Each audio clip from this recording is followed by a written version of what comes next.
The Salton Sea is a shallow, landlocked, highly saline body of water in Riverside and Imperial counties, at the southern end of the U.S. state of California. It lies on the San Andreas Fault within the Salton Trough that stretches to the Gulf of California in Mexico. Over millions of years, the Colorado River has flowed into the Imperial Valley and deposited alluvium, creating fertile farmland, building up the terrain, and constantly moving its main course and river delta. For thousands of years, the river has alternately flowed into the valley, or diverted around it, creating either a saline lake called Lake Cahuilla, or a dry desert basin. When the Colorado River flows into the valley, the lake level depends on river flows, and the balance between inflow and evaporative loss. When the river diverts around the valley, the lake dries completely, as it did around 1580. Hundreds of archaeological sites have been found, indicating possibly long-term Native American villages and temporary camps. The current lake was formed from an inflow of water from the Colorado River in 1905. Beginning in 1900, an irrigation canal was dug from the Colorado River to the old Alamo River channel to provide water to the Imperial Valley for farming. The headgates and canals sustained a buildup of silt, so a series of cuts were made on the bank of the Colorado River to further increase the water flow. Water from spring floods broke through a canal headgate, diverting a portion of the river flow into the Salton Basin for 2 years before repairs were completed. The water in the formerly dry lake bed created the modern lake, which is about 15 by 35 miles. The lake would have dried up, but farmers used generous amounts of Colorado River water and let the excess flow into the lake. In the 1950s and into the 60s, the area became a resort destination, and communities grew with hotels and vacation homes. Birdwatching was also popular as the wetlands were a major resting stop on the Pacific Flyway. In the 1970s, scientists issued warnings that the lake would continue to shrink and become more inhospitable to wildlife. In the 1980s, contamination from farm runoff promoted the outbreak and spread of diseases. Massive die-offs of the avian populations have occurred, especially after the loss of several species of fish on which they depend. Salinity rose so high that large fish kills occurred, often blighting the beaches of the sea with their carcasses. Tourism was drastically reduced. After 1999, the lake began to shrink as local agriculture used the water more efficiently, so less runoff flowed into the lake. As the lakebed became exposed, the winds sent clouds of toxic dust into nearby communities. Smaller amounts of dust reached into the Los Angeles area, and people there could sometimes smell an odor coming from the lake. The state is mainly responsible for fixing the problems, and California lawmakers pledged to fund air quality management projects, in conjunction with the signing of the 2003 agreement to send more water to coastal cities. Local, state and federal bodies all had found minimal success dealing with the dust, dying wildlife, and other problems for which warnings had been issued decades before. At the beginning of 2018, local agencies declared an emergency and, along with the state, funded and developed the Salton Sea Management Program. After a slow start and some small projects, construction started on a $207 million project in early 2021 on the delta of the New River, creating ponds and wetlands on the southern shore of the lake. Under Governor James Budd, the California Development Company began the construction of irrigation canals to divert water from the Colorado River into the Salton Sink, a dry lake bed. After the construction of these irrigation canals, the Salton Sink became fertile for a time, allowing farmers to plant crops. Within 2 years, the Alamo Canal became filled with silt from the Colorado River. Engineers tried to alleviate the blockages to no avail. In 1905, heavy rainfall and snowmelt caused the Colorado River to swell, overrunning the third intake cut into the bank of the river, and sending the flood into the Alamo Canal. The resulting flood poured down the canal, and down 2 former dry arroyos, the New River in the west, and the Alamo River in the east, each about 60 millimeters long. Over about 2 years, these 2 newly created rivers carried the entire volume of the Colorado River into the Salton Sink.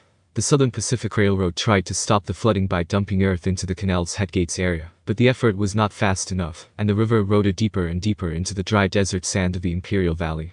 A large waterfall formed as a result and began cutting rapidly upstream along the path of the Alamo Canal that now was occupied by Colorado. This waterfall was initially 15 feet high, but grew to 80 feet high before the flow through the breach was stopped. Originally, the waterfall was feared to recede upstream to the true path of the Colorado, becoming up to 100 to 300 feet high, when it would be practically impossible to stop the flow. As the basin filled, the town of Salton, a Southern Pacific Railroad siding, and Torres Martinez Native American land were submerged. The tribe's reservation now straddles the northern end of the lake. The sudden influx of water and the lack of any drainage from the basin resulted in the formation of the Salton Sea. The geothermal activity below the Salton Sea loosens up lithium that can be mined.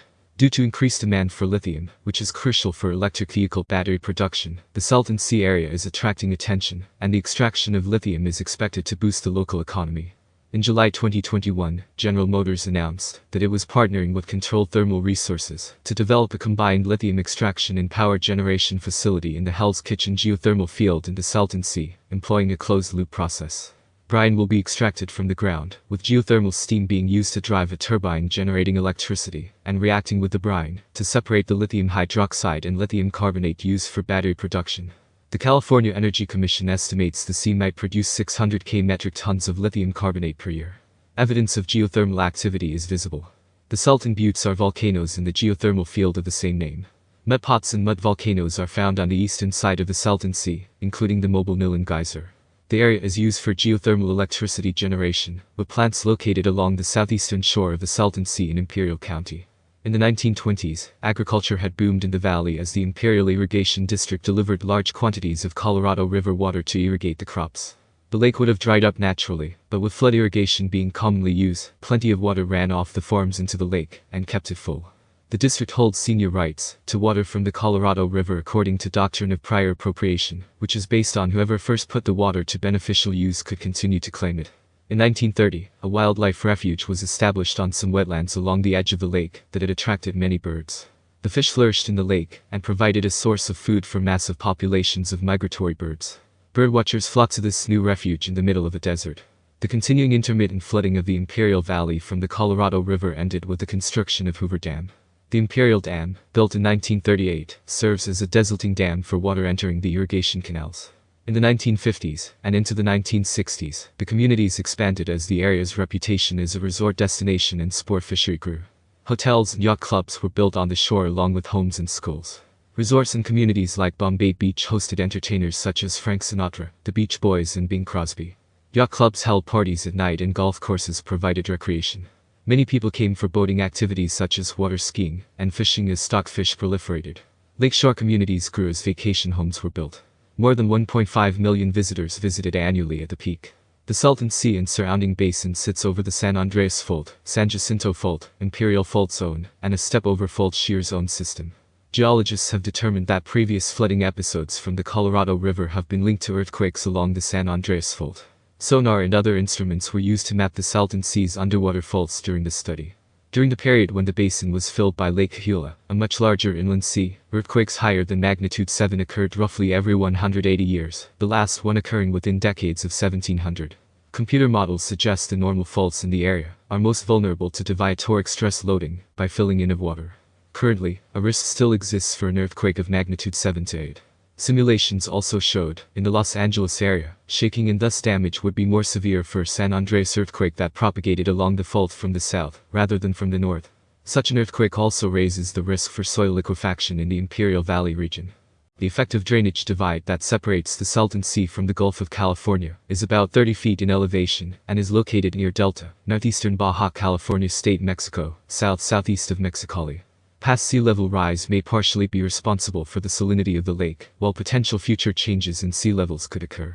However, other factors such as hydrothermal vents, diffusion of salt from minerals and sediment, including concentrated brine, and evaporites, are another contributor to salinity, as is the recent lowering of lake levels raising the salinity, though sedimentary records show the lake's surface elevation reached levels 33 to 39 feet above world sea level in the 1500s. The Salton Sea has a salinity of 44 grams salt per liter of its water, greater than that of the Pacific Ocean. The lack of an outflow means the Salton Sea does not have a natural stabilization system. It is very dynamic. Fluctuations in the water level caused by variations in agricultural runoff, the ancient salt deposits in the lake bed, and the relatively high salinity of the inflow feeding the sea, are all causing increasing salinity. The concentration has been increasing at a rate of about 3% per year. About 3.6 million tons of salt are deposited in the valley each year. An undated report on the University of California, Imperial County website provided these specifics. Salton Sea salinity is about 44,000 milligrams per liter, that is about 4.4% salt. The amount of salts that is deposited in the Imperial Valley agricultural land with irrigation water is about 4 million tons of salts annually. To maintain crop productivities, equal amount of salts must be leached from the root zone. Fertilizer runoffs have resulted in eutrophication, with large algal blooms and elevated bacterial levels. By the 1970s, the runoff, which was full of salty chemicals, led to a warning that the salinity of the lake would no longer sustain wildlife. By January 2020, the salinity of the Salton Sea was double that of the Atlantic Ocean. Both the hypersalinity and presence of contaminants in the Salton Sea triggered massive die-offs in the fish and avian populations. Saltwater carries less oxygen than freshwater, which was further depleted by algal blooms and by extreme temperatures during the summer period. The lake continued to dry up, exposing more lake bed known as playa, and sending nearby communities clouds of toxic dust.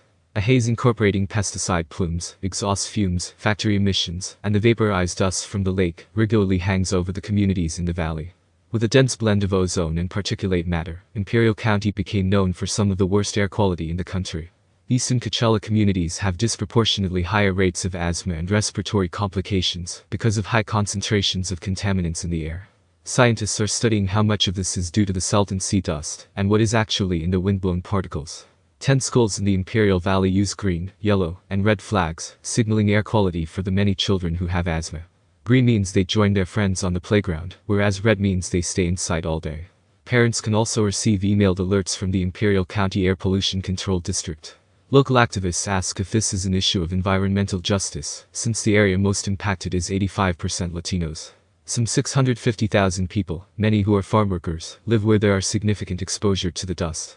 The public health impacts of continuing not to meet federal air quality standards include the treatment of child and adult asthma, cardiac disease, lung cancer, and increased mortality rates. Lower concentrations of the wind-borne dust travels all the way into Southern California and Arizona. Residents in the Los Angeles basin, some 150 miles away, complained about the odor that drifted their way in 2012 after the biomass on the sea bottom was churned by a storm. During the first 15 years after the sale of the Imperial water to San Diego County, the Imperial Irrigation District has been required to put water into the Salton Sea to compensate for the loss of agricultural runoff needed to replenish the sea.